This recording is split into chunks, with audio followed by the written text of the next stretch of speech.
శ్రీ లక్ష్మీ నరసింహ పరబ్రహ్మణే నమ. పరులకు ఉపకారం చేయడము అనేది ఎంతో గొప్ప విషయము. తనకు ఏ రకమైన సమస్యలు ఉన్నప్పటికీ ఇతరులను ఆపదలలో కష్టాలలో ఆదుకోవడానికే మనం ప్రాముఖ్యం ఇవ్వాలి. అలా ఇతరులకు సహాయం చేయడం వల్ల పుణ్యం పురుషార్థం రెండూ కలుగుతాయి అని పెద్దలు చెప్తారు. ఎట్లా అంటే త్యక్తాత్మ సుఖభోగేచ్ఛాం సర్వసత్వ సుఖైషిణ భవంతి పరదుఃఖేన సాధనోత్యంత దుఃఖితాః.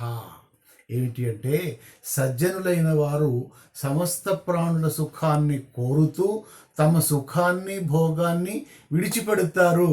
అంటే ఉత్తములైన వారి యొక్క లక్షణం ఏమిటి అంటే వారు ఎంతసేపటికి ఇతరులకు ఉపకారం చేయాలి, నేను కష్టాలు అనుభవించినా మంచిదే, కానీ ఇతరులకు నా చేతనైనంత సహాయం చేయాలి, వారికి చేయూతనివ్వాలి అని ప్రయత్నం చేస్తూ ఉంటారు. తాము దుఃఖాలను అనుభవిస్తారు. అలా చేసేటప్పుడు తమకు అనేక కష్ట నష్టాలు సంభవించినప్పటికీ కూడా వాటిని ధైర్యంగా ఎదుర్కొంటూ ఇతరులకు సహాయపడటమే వారు పరమధ్యేయంగా పెట్టుకుంటారు. మనకు పరోపకారాయ ఫలంతి వృక్షాః పరోపకారాయ స్రవంతి నద్యః ఇట్లాంటి శ్లోకాలన్నీ అనుభవంలో ఉన్నాయి. గోవులు పాలిస్తున్నాయి అంటే ఇతరుల కొరకే, వృక్షాలు పండ్లనిస్తున్నాయి అంటే ఇతరుల కొరకే, అలాగే నదులు జలాన్ని ఇస్తున్నాయి అంటే ఇతరుల కొరకే. కనుక పరోపకారార్థమిదం శరీరం, మన శరీరం లభించినందుకు మానవ జన్మ ఉత్తమ అన్నింటికంటే ఉత్తమమైనటువంటి మానవ జన్మ లభించినందుకు పరులకు ఉపకారం చేసి లోకంలో నలుగురి చేత మంచివాడు గొప్పవాడు సహాయకారి పరోపకారి అనిపించుకోవాలి. అంతే తప్ప వీడు దుర్మార్గుడు పరమ దుర్మార్గుడు, వీడు పోతే పీడాబోతుంది అని అనిపించుకునేటట్టుగా ఉండకూడదు. ఇంకొకటి ఏంటి అంటే కిమత్ర చిత్రం యత్ సంతః పరానుగ్రహ తత్పరాః నహి స్వదేహ శైత్యార్థం జాయంతే చందనద్రుమాః.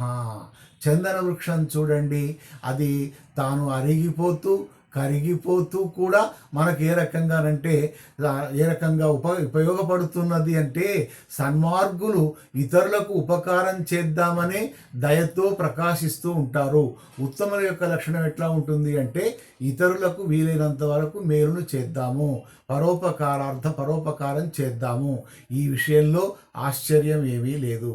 ఎందుకు అంటే ప్రాణులకు గాలి చేత తన సుగంధం చేత అరగదీయబడిన తర్వాత వచ్చే పంకం అంటే బురద చందనం చేత ఈ చందన వృక్షాలు ఇతరులకు ఉపకారం చేస్తూనే ఉంటాయి. కానీ తమ దేహం యొక్క చలదనం కొరకు సుగంధాలను ధరించడం లేదు కదా. అంటే చందన వృక్షం యొక్క త్యాగం చూడండి, అది ఇతరులకు మనకు లోకం కొరకు ఎంత త్యాగం చేస్తున్నది.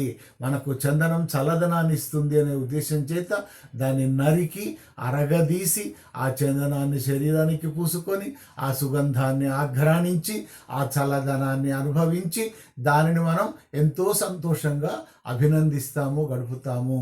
కాబట్టి ఆ రకంగా పరోపకారం చేసే వారికి లోకంలో చక్కటి గౌరవ మర్యాదలు అనేటివి ఉంటాయి. కనుక ఎంతసేపటికి మాకాయుష్యం మాకారోగ్యం అని కాకుండా వీలైనంత వరకు ఇతరులకు సహాయం చేద్దాము, పరోపకారం చేసి ధన్య జీవులము అనిపించుకుందాము. లోకా సమస్తా సుఖినో భవంతు.